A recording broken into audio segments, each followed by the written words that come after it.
ఆ ప్రార్థన దేవుడు త్రోసివేసేవాడైతే కాదు. ఎవరేమనుకుంటే అనుకోని నీకెందుకు? నీకు వచ్చిన ప్రార్థన నువ్వు దేవునికి ఇచ్చాయి. నీకు వచ్చిరా అని ప్రార్థన దేవునికి చేసినా కూడా దేవుడు వింటాడు.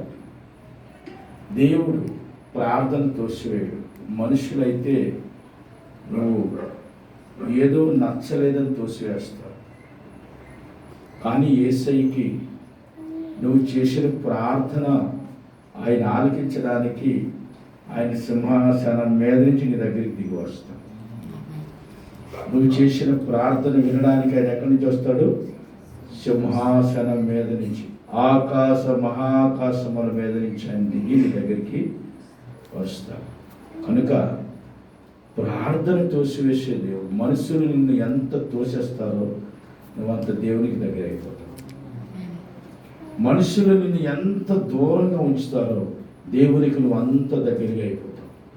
అప్పుడు దేవుడికి నువ్వు ప్రార్థన చేసినప్పుడు దేవుడు నా ప్రార్థన త్రోసి వేయలేదు. నీ ప్రార్థన తోసివేడు దేవుడు. నీ ప్రార్థన ఆలకిస్తాడు, నీ మనం ఆలకిస్తాడు, నీ విజ్ఞాపన ఆలకించే దేవుడు. కనుక దేవుని బిడ్డరా, ప్రార్థన త్రోసివేయడము అంటే ఎంత గొప్ప విషయమో తెలుసా? ప్రార్థన అనేటువంటిది త్రోసివేయడము ఎప్పుడు కూడా జరగదు. ఏ స్థితిలో ఉన్నా, ఏ పరిస్థితిలో ఉన్నా నువ్వు ప్రార్థన చేయాలి. ఒక యవనస్తుడికి ఒక యాక్సిడెంట్ జరిగింది. వైద్యులు చెప్పారు బ్రెయిన్ ఆపరేషన్ అవుతుందని చెప్పారు. అయితే సంఘం అంతా ప్రార్థన చేశాం. ఆసుపత్రికి వెళ్ళి చూసినప్పుడు ఆ యవనస్తుడు ఏదేదో మాట్లాడుతూ ఉన్నాడు. సంబంధం లేని మాట్లాడుతూ ఉన్నారు. అసలు మీరందరూ ఎవరు? మీరు ఎలాగొచ్చారు? నేను ఆసుపత్రిలోకి ఎలాగొచ్చాను అని ఏదేదో మాట్లాడుతున్నాను. అయితే నేను చెప్పాను, చేసి ప్రార్థన చేసి ఆపరేషన్ ఏమీ పడదు, దేవుడు మన ప్రార్థన వింటాడు, స్వస్థపరుస్తాడు అని చెప్పినప్పుడు దేవుడు ఆ ప్రార్థన ఆలకించి బ్రెయిన్ ఆపరేషన్ లేకుండా ఆ యవనస్తుని స్వస్థపరిచి వారి గృహానికి నడిపించాడు. హల్లెలూయా. దేవుడు కృప ఎప్పుడూ కూడా నీ మీద ఉంది బిడ్డ. ఆయన కృప ఎప్పుడు కూడా తొలగిపోలేదు. చూడండి, చదవన మాట, నా యొద్ద నుండి తన కృపను తొలగింపలేదు. ఆయన కృప నీ మీద చాలా గొప్పగా ఉంది. ఆయన కృపలో నిన్ను పోషిస్తూ ఉన్నాడు, స్వస్థపరుస్తూ ఉన్నాడు, ఆరోగ్యం ఇస్తూ ఉన్నాడు, కాపాడుతూ ఉన్నాడు, బలపరుస్తూ ఉన్నాడు. ఇవన్నీ కూడా ఆయన కృపలోనే జరుగుతాయి. ఆయన కృప అనేటువంటిది మనుషుల మీద ఉన్నప్పుడు దేవుని బిడ్డరా, ఎన్ని రకాల పరిస్థితులు ప్రతికూలంగా మారిపోయినా దినదినము కూడా దేవుడు నిన్ను బలపరుస్తూనే ఉంటాడు. హల్లెలూయా. దేవుని బిడ్డ చూడండి, ఆయన కృప ఎంత గొప్పదో తెలుసా? 68వ కీర్తనలో ఒకసారి మీరు చదివినట్లయితే చూడండి, ఆయన 5వ వచనం చదివి, తన పరిశుద్ధమైన దేవుడు తండ్రి లేని వారికి తండ్రి ఉంటానన్నాడు. ఆమేన్. దేవుని సన్నిధిలో ఆయన నీతో మాట్లాడుతున్నాడు. తండ్రి లేని వారికి నేను తండ్రిగా ఉంటున్నాను. హల్లెలూయా. తండ్రి లేని వారికి ఆయన ఏమై ఉంటాడట? తండ్రిగా ఉంటాడు. ప్రియులారా, తండ్రి లేకపోతే మనకి తండ్రి ఎవరట? యేసయ్యే మనకి తండ్రి. అయినా మనకి ఆయన ఎవరంటే పరమ తండ్రి. అయినా తండ్రి లేనివాడు, అయ్యో నాకు తండ్రి లేడు అని అనుకుంటే, అయ్యో నన్ను ఎవరు ప్రేమిస్తారు అనుకుంటే, అయ్యో నా పరిస్థితి ఏది అని అనుకుంటే, దేవుని బిడ్డరా, దేవుడు అంటున్నాడు, నేను నీకు తండ్రిగా ఉంటానమ్మా. తండ్రిగా నేను, ఆయనే తండ్రిగా ఉంటే ప్రతి విషయంలో ఆయన ఏం చేస్తాడు? దగ్గరికి తీసుకుంటాడు. ఓదారుస్తాడు, ఆదరిస్తాడు. నీ అవసరత ఆయన తెలుసుకుంటాడు. చూశారా? దేవుడు నీకు తండ్రిగా ఉంటున్నాడు. తండ్రి లేని వారికి నేను తండ్రిగా ఉంటాను. విధవరాండ్రకు నాయకర్తగా ఉన్నాడట. ఎవరికమ్మా? విధవరాండ్రకు నాయకర్తగా ఉన్నాడు. విధవరాండ్రకు నాయకర్త అయి ఉన్నాడు. దేవుని ప్రియమైన బిడ్డరా, విధవరాండ్రు దేవుడు వారికి అవకాశం ఇచ్చాడు. ఏంటంటే వారు బాధపడితే దేవుడు చూడలేదు, వారి కన్నీరు కాలిస్తే దేవుడు చూడలేదు, వారు ఏడిస్తే దేవుడు చూడలేదు. వారికి న్యాయం చేసే వరకు కూడా దేవుడు వారి ప్రార్థన ఆలకిస్తూనే ఉంటాడు. హల్లెలూయా, దేవునికి స్తోత్రం.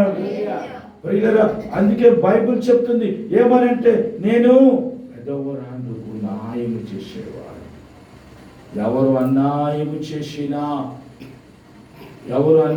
చేసినా దేవుడు న్యాయం చేస్తాడు. న్యాయానికి కర్త అయిన చాలామంది ఏం చేస్తారంటే, మనం చూస్తూ ఉంటాం, భర్త లేపగానే చిన్న చూపు చూస్తూ ఉంటారు, తల మీద గొడుగు లేపగానే చిన్న చూపు చూస్తూ ఉంటారు. ఏమండి, చాలా తక్కువగా చూస్తూ యాదన చేస్తూ మాట్లాడుతూ ఉంటారు. ఏమండి, అలాంటప్పుడు ఆ సహోదరులు ఎంత దుఃఖిస్తారో, ఎంత బాధపడతారో, ఎంత వేదన చెందుతారో. ప్రియులరా, చాలామంది ఉన్నారు వింటున్నాను అలాంటి వారు. చాలామంది చిన్న వయసులోనే భర్తలు పోగొట్టుకున్నటువంటి ఒక సమయం వచ్చింది అనేసరికి, ప్రియులరా, ఒక తల్లికి 2 బిడ్డలు. ఆ తండ్రి వాళ్ళిద్దరిని బాగా చదివించాడు. అయితే వాళ్ళ చదువు నిమిత్తము వేరే వేరే ప్రాంతాలకు వెళ్ళవలసిన వల్ల తండ్రి ఊరిలో కాయకష్టం చేసి పొలం పని చేసి 2 బిడ్డలతోనే కూడా తల్లిని పంపించి ప్రయోజకులు చేయని చెప్పి పంపించినప్పుడు ఆ తల్లి వాళ్ళ చదువు విషయంలోని వండి పెట్టడానికి వాళ్ళు ఎక్కడ క్యాలేజ్ అయితే అక్కడికి వెళ్ళడం కష్టపడి చేసి, ప్రియులరా, సెలవు అని చెప్పి 4 రోజులు అందరూ కూడా సరదాగా గడుపుదామని చెప్పి వాళ్ళ ఊరు వెళ్ళారు. వెళ్ళిన తర్వాత ఆయన భోజనం చేశాడు. పడుకున్నవాడు పడుకున్నట్టు ఉన్నాడు, చనిపోయాడు.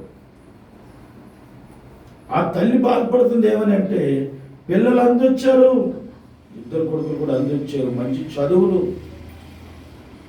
మంచి ఉద్యోగం కూడా వచ్చింది కొడుకు. మొన్న కనీసం 1 నెల జీతమైన కూడా తండ్రి తినకుండా చనిపోయాడని ఆ తల్లి ఎంతో బాధపడు. చూసారా, కష్టపడి. అందుకే ఏదైనా పొందుకున్నంత వరకు కూడా అది మనం పొందుకున్నామని మనకు తెలియదు కదా. ఇప్పుడు భోజనం వండుకున్నాం, అది నువ్వు తిన్నంత వరకు కూడా అది నీది కాదు. అది నువ్వు తింటేనే అది నీది, లేకపోతే అది ఎవరిదో. అంతే కదా. ఇప్పుడు ఎవరైనా చుట్టాలు వచ్చారనుకో, నువ్వేం చేస్తావు? వాళ్ళకి భోజనం పెడతావు, తర్వాత నువ్వు ఎప్పుడో తిరిగి చూసుకుని వండుకుంటావు, లేకపోతే లేదు. ఈరోజు భయంకరమైన మరణాలు ఈరోజు చూసిన మనిషి రేపు కనబడట్లేదు. మీరు విన్నారో లేదంటే ఈ నెలలో చాలా ఎక్కువ మరణాల సంఖ్య మనం విన్నాం. అంటే ఆజానుభావులో ఉన్న మనుషులు కూడా తక్కువ మరణిస్తున్నారు. మరి ఎందుకు చనిపోతున్నారో తెలియదు. ప్రియులరా, గమనించండి. బిడ్డలు ప్రయోజకులు చేశాడు, వాళ్ళు గొప్పవాళ్ళు అవ్వాలని ప్రయాసపడ్డాడు. భార్యను కూడా పిల్లలతోనే పంపించాడు. కానీ అందరూ కలిసి 4 రోజులు కూడా సరదాగా వండుకుంటానే ఆయన దేవుని పిలుపు అందుకొని వెళ్ళిపోయారు. ఈరోజు ఆ పెద్ద కుమారుడు ఏమని ఏడుస్తున్నాడంటే, అయ్యో మా నాన్న కనీసం నాది 1 నెల రోజులు జీతమైనా కూడా తినకుండా చనిపోయాడు. వీళ్ళందుకు ఎప్పుడు కూడా ప్రయోజకులు చేయడము, గొప్పవారిని చేయడము, దేవుడు నీకు ఇచ్చిన ఆధిక్యత అయితే నువ్వు చెయ్యి. కానీ వాళ్ళ వల్ల ఏదో చేయకూడదు, వాళ్ళ వల్ల ఏదో నువ్వు అనుభవిస్తామనేటువంటిది కూడా అది నువ్వు చెప్పు, నువ్వు అనుకోకూడదు. అది దేవుడు నువ్వు ఒకవేళ ప్రార్థిస్తే, దేవుడు అనుగ్రహం ఉంటే, దేవుడు కృప ఉంటే అది నీకు దేవుడు ఇస్తాడు. లేకపోతే అందుకే కదా లోకసామెత ఒకటి ఉంది, ఏమని, గడించేవారు గడిస్తానే ఉంటారట, తినేవారు తింటానే ఉంటారట, దాన్ని ఆర్పేవాళ్ళు ఆర్పుతానే ఉంటారు. హల్లెలూయా. కనుక దేవుని బిడ్డరా, బైబిల్లో దేవుడు చెప్తాడు ఏమంటే, వెధవరాండ్లకు నేను నాయకర్తగా ఉన్నాను. దేవుడు ఏకాంగులను సంసారులుగా చేయువాడు. దేవుడు ఏకాంగులను సంసారులుగా చేస్తాడు. దేవుని ప్రియమని బిడ్డ చూడండి, ఒక్కరే ఉన్నారు కదా అని అనుకోవద్దు. వాళ్ళతో దేవుడు ఉన్నాడు అనుకోండి, వాళ్ళతో ప్రభు ఉన్నాడు, వాళ్ళకి ప్రభు తోడుగా ఉన్నాడు. వారి పట్ల ఎప్పుడు కూడా దేవుడు వారిని తోడుగా ఉంటాడు.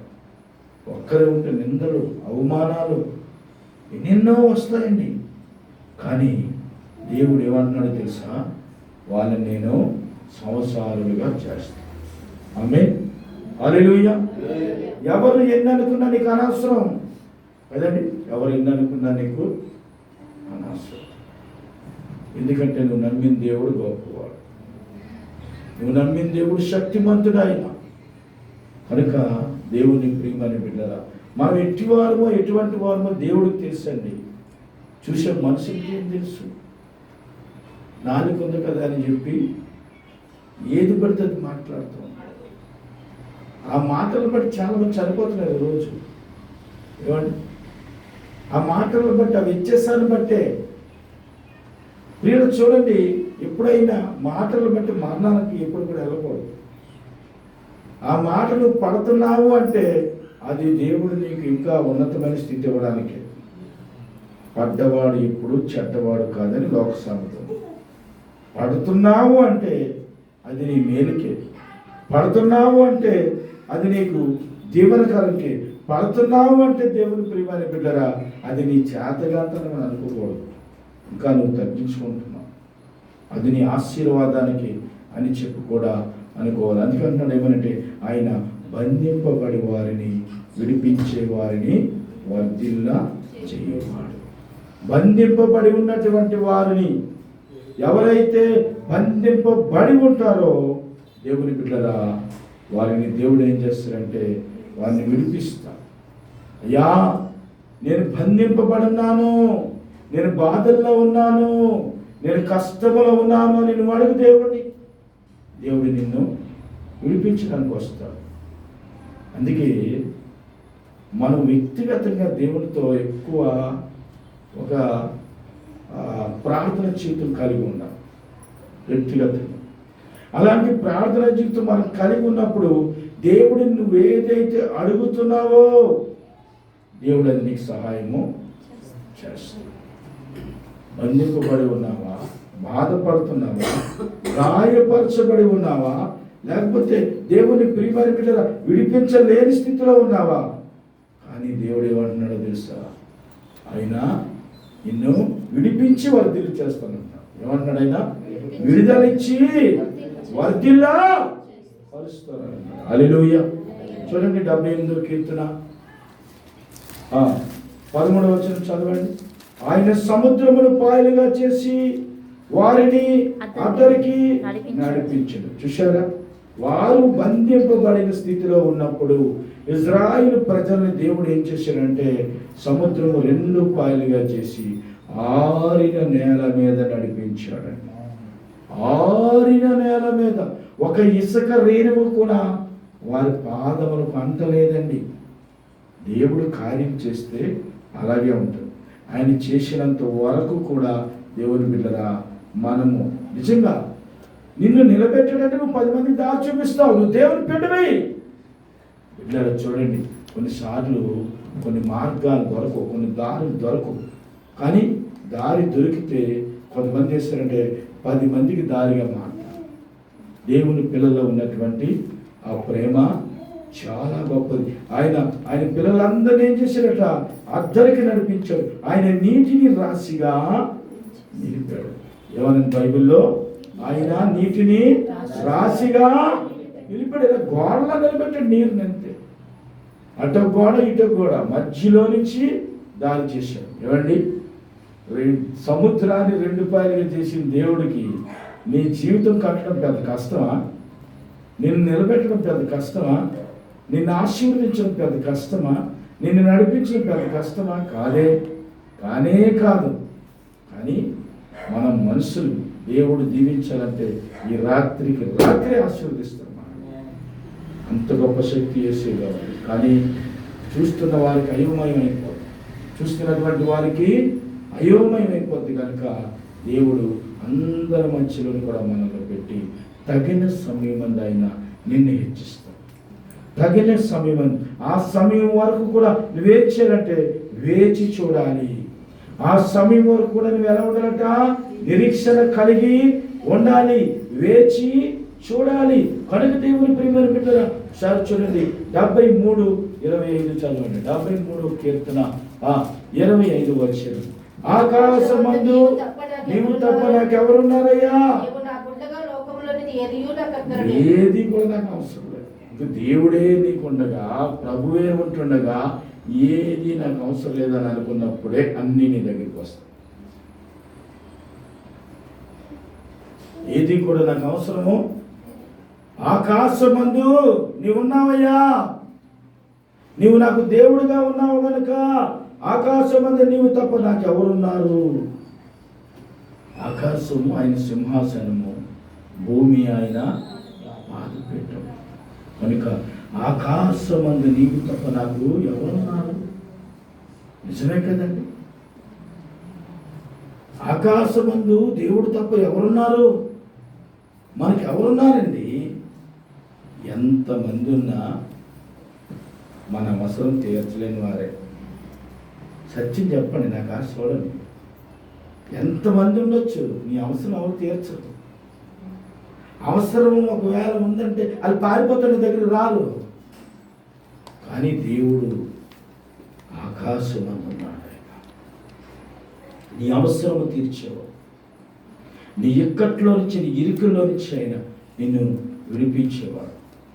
ఆకాశం ఉన్నాడు ఆయన తప్ప ఇంకెవరు కూడా లేరు. నీవు నాకుండగా ఈ లోకంలోనిది ఏది కూడా నాకు అక్కర లేదు. యేసయ్య మనకుంటుండగా ఈ లోకంలో అంత శూన్యం. మీరు ఎన్ని అంటారండి? ఎందుకు అంటే దేవుని బిడ్డలు గమనించండి. దేవుడు కొరకే నా జీవితం అనుకోండి, దేవుడి కోసమే బ్రతుకుతాను అనుకోండి, దేవుడు మిమ్మల్ని దీవించడం మొదలు పెడతాడు. ఆమేన్, హల్లెలూయా. అంతే, నమ్మండి, విశ్వసించండి, రక్షణ పొందుకోండి, విశ్వాసంలోనికి రండి. దేవుడి కోసం బ్రతికే జీవితం కావాలి. మనుషుల కోసం బ్రతికే జీవితం నీకెందుకు? పెడితే పెళ్ళి, పెట్టకపోతే సాగు. ఇలాంటి మనుషుల కోసం నువ్వు బతుకుతావా? ఎందుకు? ఎంతకాలం నువ్వు పెడతావు? నీ దగ్గర లేనప్పుడు ఏం పెడతావు?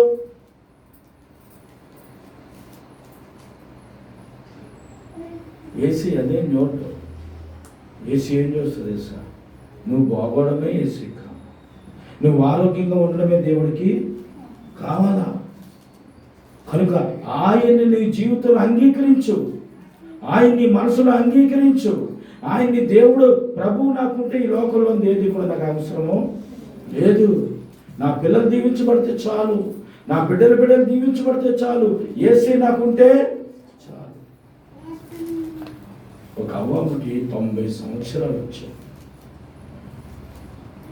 90 సంవత్సరాలు యేసు ప్రభువుని నమ్ముకున్న తర్వాత వాళ్ళ పిల్లలందరినీ కూడా లక్షల్లోకి నడిపించి ఈరోజు గొప్ప సాక్షిగా నిలబడి ఇంకా మరణించలేదు ఆవిడ, బతికే. దేవుణ్ణి నమ్ముకున్న వారు ఆరోగ్యవంతులుగానే ఉంటారు. ఆమేన్, హల్లెలూయా. దేవుడా ఆరోగ్యం, దేవుడు అంటే దేవుడు ఆరోగ్యం ఇస్తాడు. దేవుడా నా నిందలు తొలగించంటే దేవుడు నిందలు తొలగిస్తాడు.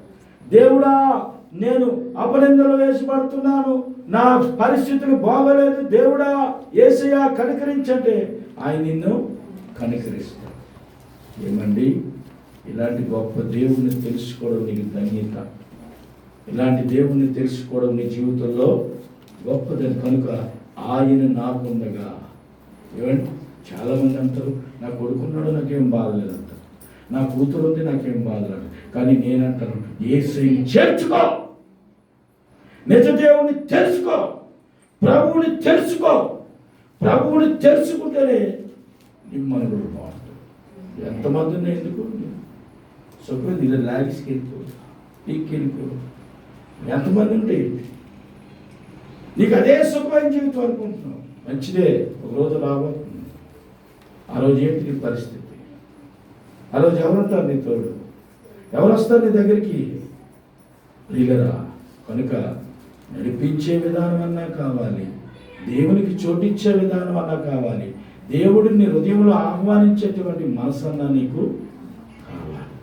ఇవేవి లేకపోతే ఎప్పుడు కూడా జీవితం ఎంతమంది ఉన్నా ఒంటరి జీవితమే. ఏమండి, ఒక ఆయన బూట్లు పాలిసుకుంటుంది. ఈ బూట్లు పాలిసుకుంటున్నటువంటి ఈయన చూసి అందరూ కూడా ఏమన్నాడో తెలుసా? బూట్లు కుట్టుకునేవాడు అంటూ ఉంటారు. అయితే ఆయన అన్నారట, నేను బూట్లు కుట్టుకునేవాడిని కాదు, బూట్లు పాలిసి కొట్టుకునేవాడిని అన్నారట. ఆయన మంచి మీటింగ్ పెట్టి ఆయన పిలిచారట. పిలిచినప్పుడు ఆయన్ని అన్నారట, బూట్లు కుట్టుకునేవాడు అన్నారట. ఎవడో ఆయన ఏమయ్యాడు? అమెరికా ప్రెసిడెంట్ అయిపోయాడు. ఎవడైనా అమెరికాకి అందరూ ఆశ్చర్యపోయారు. ఆశ్చర్యపోయి ఆయన వేదిక మీద ఉపన్యాసం ఇస్తుంటే నువ్వు బూట్లు కుట్టుకునేవాడు రా అన్నాడు. అంటే ఈయన నుంచి ఏం చెప్పాడు తెలుసా? నేను బూట్లు కుట్టుకునేవాడిని కాదు, బూట్లు పాలిష్ చేసేవాడిని. మా నాన్న బూట్లు కుట్టేవాడు, ఒకవేళ నీ బూట్ ఏమైనా పాడు చేస్తే నా దగ్గర తీసుకురా సరిచేసి నీకు ఇస్తానని చెప్పాడు ఆ వేదిక మీద. నిజారా దేవుని పిల్లలు సమాధానం కూడా కరెక్ట్గా ఇస్తారు. అది ఎత్తులకి వినసొంపుగా ఉంటుంది. ఆమె చెప్తాను, ఆ బూటు నీకేమైనా మా నాన్న సరిగ్గా బూట్ కొట్టకపోతే నా దగ్గర తీసుకు సరిచేసి నీకు మరలా కుట్టి ఒక అమెరికా ప్రెసిడెంట్ని పట్టుకుని అలా అన్నటువంటి వాడు. ఏమండి, మంచి పనికి సమయం వెచ్చించాలి కదండి. ఈ లోకంలో ఎన్నో జరుగుతూ ఉంటాయి ప్రియుల. వాటికి సమయం ఇచ్చినా సమయం ఇవ్వకపోయినా ఎవరు కూడా అడగరు. మంచి పని మంచి జరుగుతుందన్నప్పుడు సమయాన్ని ఇవ్వాలి. ఆ సమయం ఇచ్చినప్పుడు దేవుడు నీకు తోడై ఉంటాడు. ఈ లోకంలో ఏది కూడా నీకు అవసరం లేదు. ఈ లోకంలో ఎన్నున్నా శూన్యమే. ఈ లోకంలో దేవుని ప్రియమైన బిడ్డ నీకంటూ ఎవరున్నారు అంటే యేసు ఉన్నాడు. నీకంటే ఎవరుందంటే సంఘం ఉంది. నీకంటే ఎవరున్నారంటే ప్రభు ఉన్నాడు. సహోదరి సహోదరులు నీకు తోడై ఉంటారు. కనుక ఆయన అంటున్నాడు, నువ్వు నాకుండగా లోకంలో ఏది ఆశపడకండి. లోకంలో మనం ఎలాగొచ్చి మనకి ఎలవలసిందే. ఈరోజు వెళ్ళిపోతున్నారు చాలామంది. అలాగే ఏది కూడా అశాశ్వతమైన దానికోసం మనము ఆశపడకూడదండి. ఏది ఎంతవరకు ప్రాప్తం అంతవరకు కష్టపడాలి, పని చేయాలి, కాలు చేయి బాగోవాలి. అందుకే ఎప్పుడు కూడా కాలు చేయి బాగోవాలని ఒకటే ప్రార్థన చేసుకోండి. హల్లెలూయా. ఎందుకంటే ఈ కాలు చేయి బాగుంటే సైకిల్ రన్ అవుతూ ఉంటుంది. అది రన్ అవ్వకపోతే ఎవరో మన దగ్గరికి రాదు. అది రన్ అయినంత వరకే మన జీవితం. ఇది సత్యం. అంటే నేను చాలా కుటుంబాలు చూస్తూ ఉంటాను. వాళ్ళు అన్నీ విడిచిపెట్టి మాకు దేవుడే ఉన్నారు అనుకున్నటువంటి వారిని దేవుడు గొప్పగా దీవించాడు. మా కుటుంబం కావాలి, మా పిల్లలు కావాలి, మాకు అందరూ కావాలనుకున్నటువంటి వారు ఎక్కడేసిన దొంగలు అక్కడ. ఎందుకు? దేవుడు కావాలా? దేవుడు కావాలనుకుంటే అన్నీ నీకు వస్తాయి. నీకు పిల్లలు కావాలా, కుటుంబం కావాలా, రక్త సంబంధం కావాలి అవన్నీ నీ దగ్గర సిలిగా లేనప్పుడు వాళ్ళందరూ ఏం చేస్తారు? నీ మొక్కలు సో కదా. ఎందుకు అలా కాదు, దేవుడు ఒకరికి ఇచ్చేటట్టుగా మనం చేయాలి. ఆమేన్, హల్లెలూయా, దేవునికి స్తోత్రం. అందుకే యేసు కావాలి మనకి. ఎవరు కావాలా? యేసు ఉంటే ఈ లోకంలో ఏది కూడా నీకు అక్కర్లేదు. యేసు ఉంటే మొదట యేసు ఉండాలా, తర్వాత అన్నీ నీకు దేవుడు కలిగించేస్తాడు. ప్రభు ఉంటే అన్నీ నీకు వస్తాయి, కానీ ప్రభు లేకపోతే అన్నీ పోతాయి. తెలుసా మీకు? ఇప్పుడు యోసేపు అన్నదమ్ములకి కష్టం వచ్చింది, వారికి ఆహారం లేదు. వాళ్ళు ఎక్కడికి వెళ్ళారు? మళ్ళీ చుట్టూ తిరిగి ఐగుప్తుకి వెళ్ళారు.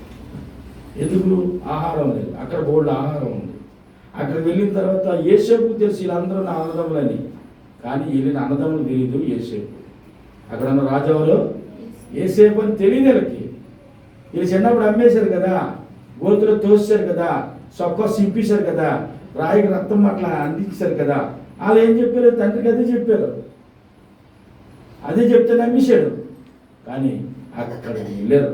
చూసారా, దేవుడు కొన్నిసార్లు చేసేటువంటి చిత్రాలు చూస్తూ ఉంటే మనకు కూడా అనిపిస్తుంది. కానీ యోసేపు నాకు ఎవరు వద్దనుకున్నాడు. ఆమె చెప్పాను, నాకు నువ్వు కావాలయ్యా, ఈ లోకంలో నువ్వు కావాలి, నువ్వు నాకు ఉంటగా ఈ లోకంలో ఏది కూడా నాకు అవసరము లేదు ప్రభు అనుకున్నాడు. కానీ దేవుడు అందరినీ కూడా, ఎవరిని? వదినమ్మలు, అన్నయ్యలు, వాళ్ళ పిల్లలని అందరినీ తీసుకొచ్చి ఎక్కడ పెట్టాడు? యేసేపు పక్కనే పెట్టాడు. హల్లెలూయా, దేవునికి స్తోత్రం. అదండి దేవుళ్ళో గొప్పతనం. మనకి దేవుడు కావాలనుకుంటే అందరూ మన చుట్టూ ఉంటారు. ఏమండి, దేవుణ్ణి కాదనుకుంటే ఎవరిని దగ్గరికి రాదు. ఎంత డబ్బు ఉండొచ్చు, ఎంత ధనం ఉండొచ్చు, దేవుడు ఆ ప్రేమ ఇస్తాడు, ఆ ఐక్యత ఇస్తాడు, ఆ సమాధానం ఇస్తాడు. ఏమండి, యోసేపు అప్పుడు ఏం చేశాడు? అమ్మో, నా వదినమ్మలు, నా అన్నయ్యలు, నా అన్నయ్య పిల్లలు అందరూ వచ్చారు కనుక వాళ్ళకు ఒక పెద్ద గొడవ ఇచ్చాడు. అందులో మీరు ఉండండి, ఈ ఆహారము 100 బస్తాలు మీకు పంపిస్తున్నాను, మీరు తిని హ్యాపీగా ఉండండి. ఏది కొరత వచ్చినా మీరు నాకు చెప్తే నేను మీకు పంపిస్తాను. చూసారా, ఒక ఇంటిలో ఒకరు బాగుండడానికి ఎంత కష్టపడ్డాడు. జైలు పాలైపోయాడు, దెబ్బలు తిన్నాడు, సాక్ష్యం పోయిందన్నారు. ఏమండి, ఆర్నిస్లో కష్టపడ్డాడు, నిందల పాలైపోయాడు. ఇన్ని బాధలు పడినా దేవుణ్ణి విడిచిపెట్టకుండా దేవుడే కావాలని యోసేపు బలంగా నిలబడ్డాడు.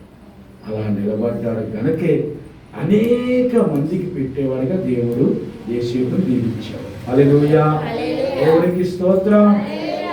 ఎంత గొప్ప ఆశీర్వాదం.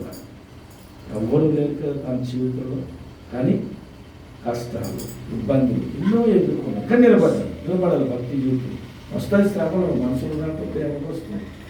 రాను, ప్రార్థన ద్వారా దేవుడి దగ్గరికి తొలగిస్తాడు. అవన్నీ కూడా అశాశ్వతమైనవి, కానీ మన దేవుడు శాశ్వతమైన కనుక మనకి ఎన్ని ఉన్నా ప్రశాంతత ఉంది. యేసు ఉంటే మాత్రమే ప్రశాంతత, నెమ్మది కలుగుతుంది, యేసు ఆరోగ్యం కలుగుతుంది. దేవుని బిడ్డరా, మనము యేసయ్య నువ్వే కావాలని అనుకుంటే నీ పిల్లలు కూడా బాగుంటారు. నీ కుటుంబస్తులందరూ కూడా, నువ్వు కన్నా రక్త సంబంధికులందరూ కూడా అందరినీ దేవుడు దీవిస్తాడు. కనుక ఆయన తప్ప నాకెవరో కూడా లేదయ్యా. ఈ లోకంలో ఏది కూడా నాకు అవసరమో లేదంటున్నాడు ఇక్కడ. ఈ లోకంలో ఏది కూడా నాకు అవసరం లేదు. దేవుని బిడ్డరా, అలాంటి విశ్వాసం మనం కలిగి ఉండాలి. ఎప్పుడైతే మనం అటు విశ్వాసం కలిగి ఉంటామో దేవుడు మనల్ని నిత్యము కూడా కాపాడుతూ ఉంటాడు. ఆయన దూరాండ్రుల పట్ల నాయకర్తగా ఉన్నాడు. తండ్రి లేని వారికి తండ్రిగా ఉంటానని చెప్పాడు. ఈ లోకం వైపు నువ్వు చూడకు, దేవుని వైపు చూడు. నీ పిల్లలు దీవించబడాలని ఆశ కలిగి ఉండు. దేవునిలో బలంగా ఉండాలని ప్రయత్నించే ప్రియులరా, అలాంటి ప్రయత్నంలోనే దేవుని నీ హృదయంలోనికి చేర్చుకుంటూ నామస్మరణ చేసుకుంటే దేవుడే నిన్ను ఒక్కొక్క మెట్టు ఎక్కిస్తాడు. దేవుడి మాటలు దీవించిన కాక ఆమె నాయనా ప్రభువా, నువ్వు నాకు ఉంటుండగా ఈ లోకంలో ఏది నాకు అక్కర్లేదు. ఎందుకంటే నువ్వు ఉండడమే మాకు ధన్యత, నువ్వు ఉండడమే మాకు ఆశీర్వాదం, నువ్వు ఉండడమే మాకు దీవెనయ్యా. ప్రభువా నీకు స్తోత్రం. నా తండ్రి వందనాలయ్యా. నాయనా నిజమేనయ్యా, నువ్వు ఉంటే అన్నీ ఉంటాయి నాయన. నువ్వు లేకపోతే ఏది ఉండదయ్యా, నువ్వు లేకపోతే ఎవరు రారయ్యా. నువ్వు ఉంటే అన్నీ ఉంటాయి నాయన, నువ్వు ఉంటే అందరూ ఉంటారు తండ్రి. నువ్వు కావాలయ్యా, నువ్వు మాకు కావాలి దేవా. నువ్వు మాకు తోడై ఉండాలి, నువ్వు మాకు నాయనా తండ్రి, నువ్వు మాకు నాయకత్వం, మాకు తండ్రివి ప్రభువా, నువ్వు మాకు దేవుడివి అయ్యా. నీకు స్తోత్రములు చేసి కనుక నా తండ్రి ఈ మాటలు విన్న బిడ్డలందరినీ దీవించండి, ఆశీర్వదించండి, అద్భుతాలు ఆశ్చర్యకార్యములు జరిపించి ఆలోచించిన బిడ్డలందరి జీవితాలు మేలు చేయమని యేసు నామమున ప్రార్థిస్తున్నాను తండ్రి.